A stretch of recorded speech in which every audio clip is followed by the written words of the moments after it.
Y el viernes fue confirmado el primer caso de viruela del mono presente en nuestro país y esto ha generado evidentemente preocupación por la posible existencia de más contagios. Veriosca Venegas nos entrega más detalles. ¿Cómo está, Veriosca? Muy buenos días. ¿Cómo estamos? Bien, pues trabajando en este interferiado, aunque quiero decir que corrí para llegar a este móvil del Polo porque la gente se atrasó un poco. Yo me imagino que el relajo de lo que tiene que ver con el día interferiado. Y con este relajo, pero bien informados, me gustaría que todas y todos nos tomáramos esta información que ha dado a conocer el Ministerio de Salud en relación a la primera persona confirmada en nuestro país que tiene la viruela del mono.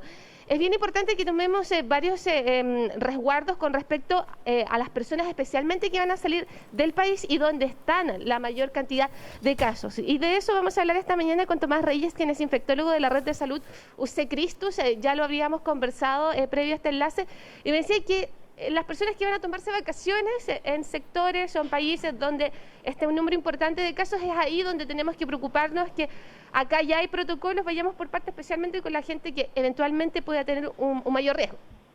Hola, Vero. Bueno, buenos días, muchas gracias por la pregunta.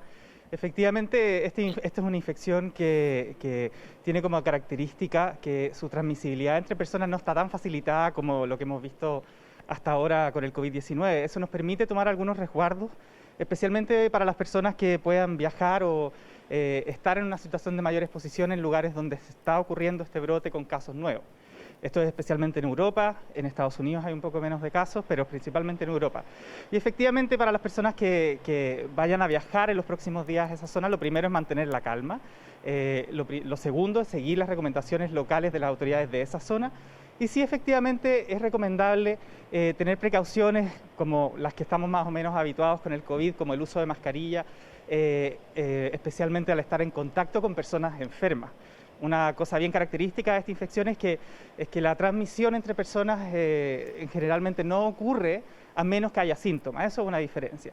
Pero también se recomienda a las personas que vayan a viajar a esas zonas que traten de limitar las situaciones de riesgo y el contacto, que es el mecanismo de transmisión principal, el contacto estrecho, es decir, piel con piel, contacto directo con las lesiones y también con secreciones, tanto respiratorias, salivas y otros fluidos de las personas que estén con síntomas. Así que la recomendación a los viajeros sería en general mantener la calma, pero limitar las situaciones de exposición por ahora y estar muy atento a las recomendaciones locales.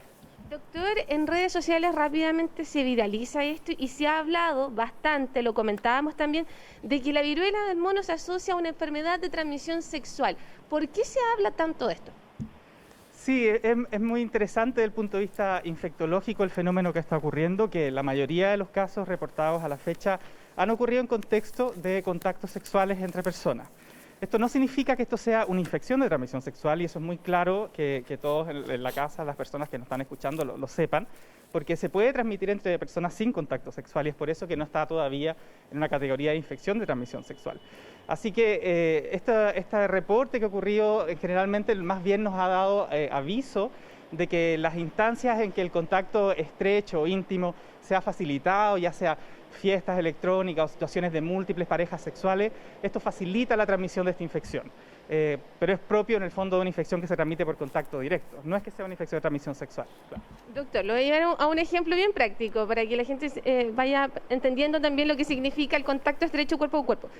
Hora punta, el metro, todos nos subimos o nos suben muchas veces al vagón. ¿Eso puede generar algún tipo de riesgo en caso de que tengamos más casos de viruela del mono en nuestro país? Muy buena pregunta, eso también es muy importante aclararlo. Esto es una infección que no se transmite tan fácilmente por la vía aérea.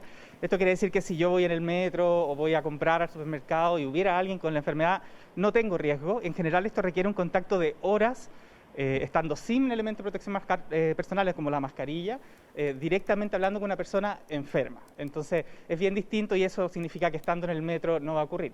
Y el otro contacto, que la verdad es el mecanismo principal de transmisión, que es el contacto directo físico.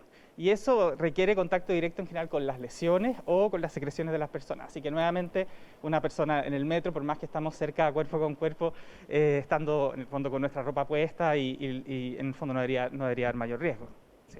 Polo, el doctor no te está escuchando, pero yo te ayudo acá con la consulta que tienes desde el estudio. Gracias, Veriosca. Le quería preguntar al doctor qué pasa desde el punto de vista sanitario con la utilización del sistema sanitario, es decir, si estos pacientes pueden eventualmente llegar, por ejemplo, a las UCI o a requerir camas críticas. Y lo segundo, ¿qué pasa a nivel de mortalidad con esta enfermedad?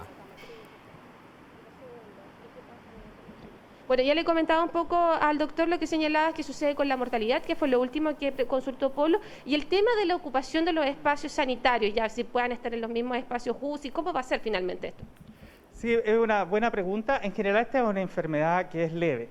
Aún no hay reportados confirmados de personas que hayan fallecido por esta enfermedad en este brote actual en el mundo occidental. Pero sí, por supuesto, tiene algunas situaciones de mayor riesgo y esto es principalmente las personas inmunosuprimidas, pero tenemos que recordar también que las otras personas que tienen mayor riesgo a veces son los niños y las personas embarazadas. Así que eso, para reforzar un poco la importancia de controlar este brote, que es una de las posibilidades que tenemos aún con tan pocos casos. Efectivamente, la recomendación de aislamiento para los casos que pudiéramos encontrarnos, por ahora el Ministerio de Salud ha designado que se mantengan aislados en el sistema sanitario, es decir, en alguna institución de salud como un hospital, y eso requiere unas medidas de las que estamos acostumbrados en los hospitales de aislamiento para las personas que tienen enfermedades transmisibles. Eso no es nuevo y las medidas que se conocen en el fondo en la práctica habitual de la medicina son suficientes para controlarlo y tampoco esperamos que esta sea una enfermedad que la verdad por gravedad de los pacientes fuera a requerir ocupar mucho el sistema sanitario, las camas críticas y menos aún camas como UCI o cuidados intermedios.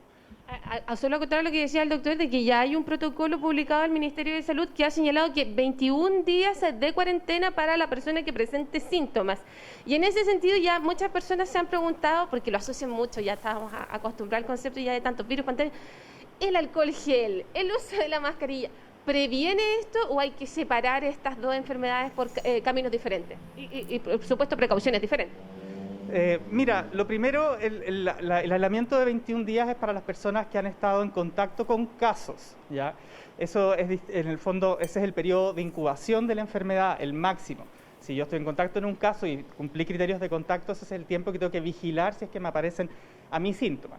Las personas que están con la enfermedad, el periodo de duración de los síntomas o del riesgo de transmitir puede ser entre 3 y 4 semanas. Y la verdad ocurre mientras haya heridas en la piel, que es uno de los síntomas característicos, la verdad. Sí.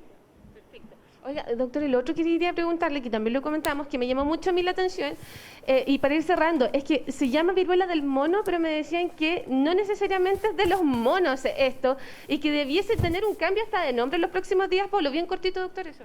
Sí, lo primero, no lo dije, cortito también, el lavado de manos, la mascarilla sí protege de esta enfermedad, es un pilar importante y lo que hacemos por COVID nos va a proteger de esto. Y efectivamente se llama viruela del mono porque ahí fue encontrado por primera vez el virus, pero ya sabemos que el reservorio probablemente, que aún se desconoce, son roedores u otros animales, lo que también nos hace recordar que tenemos que tener cierta medida de cuidado del contacto entre los casos y animales como mascotas. Eso por ahora todavía está por ver si hay que, en general, separar a las personas de sus mascotas.